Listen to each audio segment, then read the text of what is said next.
Hey, what's happening, guys? I'm Nick with Classic Nation, and today I'm going to share some of the tips and tricks that I've picked up over time that have helped me find classic cars, trucks, and parts more efficiently online. Stay tuned.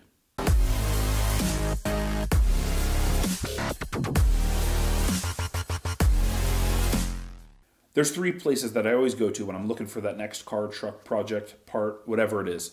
Those places are eBay, Facebook Marketplace, and Craigslist. Right? You've all heard of them. We've all been to each one of those. There's a couple of nuances about the way that I search for things on there that I think might be helpful.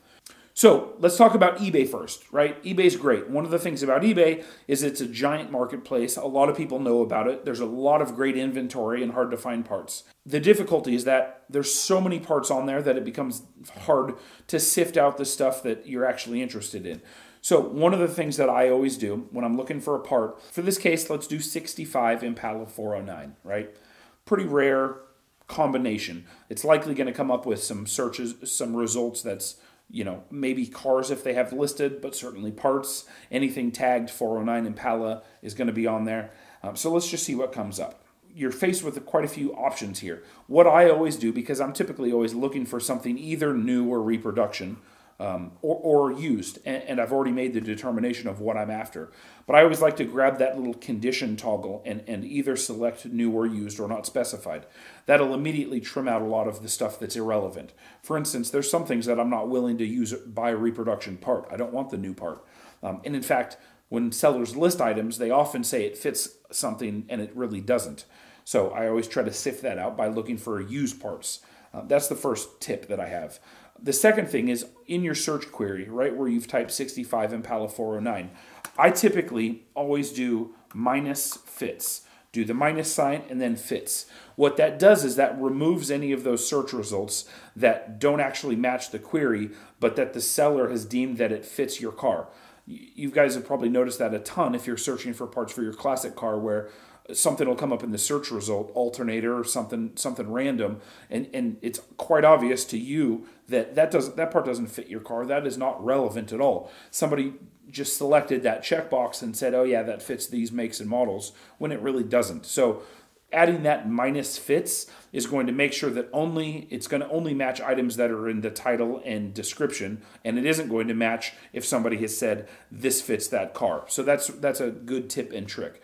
What that also does a lot of times is it gets rid of those new listings, because those new listings that are irrelevant, somebody hasn't gone through the time to actually update each one of those listings to say the make and model that it fits, but rather they just went down that checkbox so that it applies to a giant number of vehicles. So by searching with that minus fits right after your actual search query, you're going to see that it's going to trim down the results, and I think that it's going to make it more accurate for you, so you're not having to sift through a bunch of garbage to find what you need. So that's the first tip. Second thing I'll show you is some hard to find parts.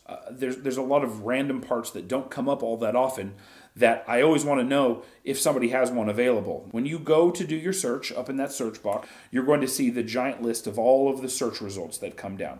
And you're actually going to have the option, when you hit next to that search button, to save that search.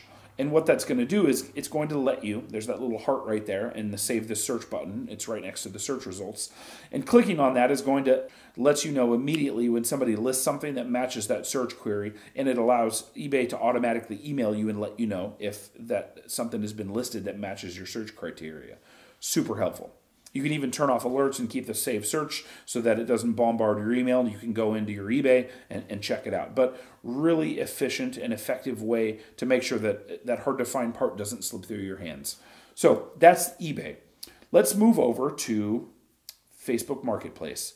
Now, when you go to Facebook Marketplace, you basically log into your Facebook, and on the left-hand side, you can click on the Marketplace tab there, and that actually pulls up a giant list of categories. Facebook's changing all the time, so chances are by the time this video comes out, they'll have made some kind of a change, and I'm sure somebody's going to point that out for me here. But basically, when it comes to categories, you have vehicles. That's the giant category that lets you search and refine on vehicles. There's all kinds of predetermined filters there that you can actually do, similar to both eBay and Craigslist. You can refine by price, by year, by make and model and body style and mileage, and all of those different types of criteria. The thing that is difficult with Facebook Marketplace is it's really centered around where you are. So you can't just drag the range all the way over to, include 1,000 miles around you. And there may be a reason that you wouldn't want to do that. But to get out of your city, you'll have to adjust in Facebook the range at which it's actually looking. And that's at the very top of that filters category. You'll see your state and it'll say within how many miles. And clicking on that lets you change the radius. Now, you can only go up to 500-mile radius, but even that does a lot for somebody who's trying to look for a vehicle or even a classic car that's hard to find. You're typically going to have to be willing to go outside of your immediate area.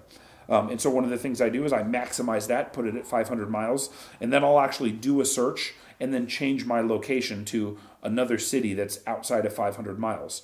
And you can actually see as soon as you click the 500-mile radius, you can then change it by dragging the pin to a different city and having it refocus and search the marketplace in that other city. So that's a great way to use Facebook Marketplace to find some of those vehicles that you wouldn't otherwise see in your actual Facebook Marketplace if you're just browsing using the browse feature. Perfect. That's the tip there. Craigslist. Let's talk about Craigslist for a little bit. Craigslist is super tough because, again, they've been around for a long time. There's a ton of inventory. Some people love Craigslist. Some people hate Craigslist. It's kind of a necessary evil.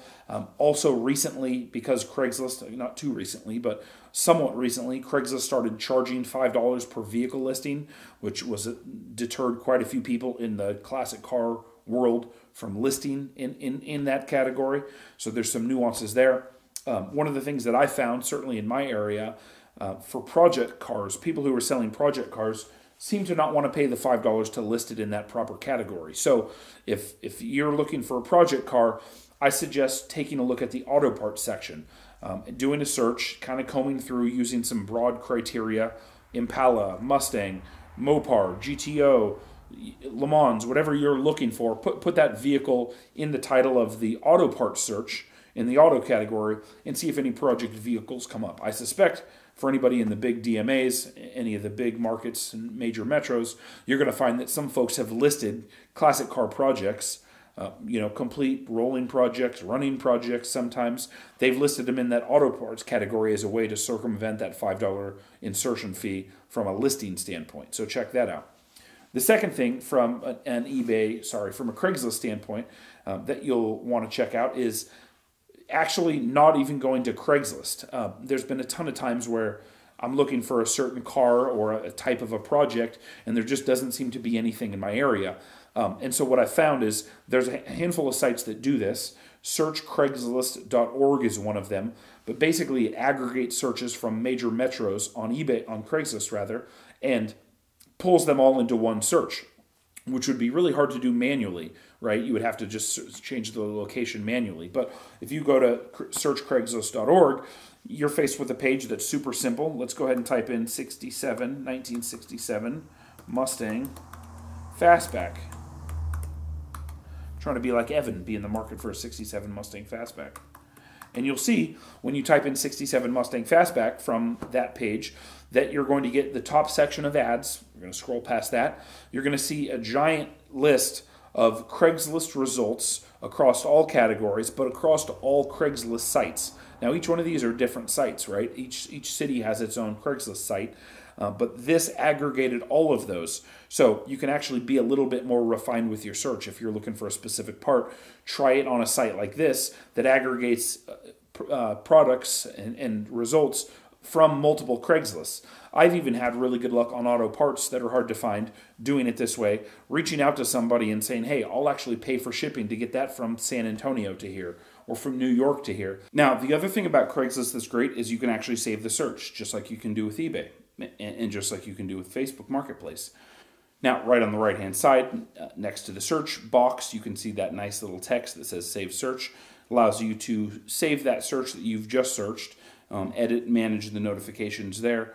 Again, really great for those hard-to-find parts that don't come up all that often. So that's your tip. Well, there you go. Hopefully there was something in there that was helpful for you in your next search for that classic car or truck project or even part that you might be looking for. If you're into this classic car stuff, I'd encourage you to please consider subscribing to our channel. We post a video once a week, every week on Friday at 2 o'clock. We'd love to have you stick along for the ride. And also hit that subscribe bell next to it so that notifications are turned on. Thanks, and I hope to see you in the next video.